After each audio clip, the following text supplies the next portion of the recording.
এই জন্যই তো আপনি মসজিদে গিয়ে আল্লাহর আইন মানেন, আবার আদালতে গেলে আল্লাহর আইনকে বৃদ্ধাঙ্গুল দেখান।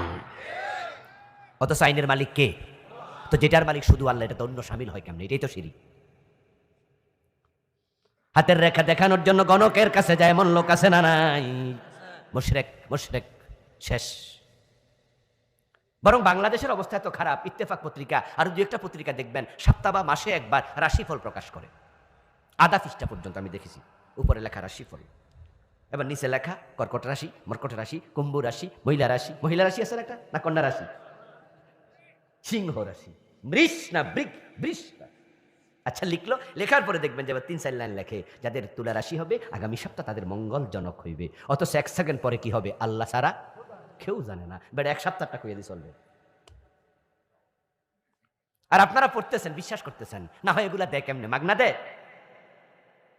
বাবা লিটন দেয়ান বসে আছে বসুন্ধরা শপিং মলে, বিশাল তার রুম।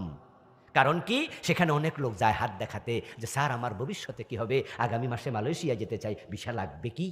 আর উনিও লিখেছে আমাদের বাবা অতীত পূর্ব ভূত ভবিষ্যৎ সব জানে। অথচ আমার আল্লাহ কয় গায়েবের মালিক কে?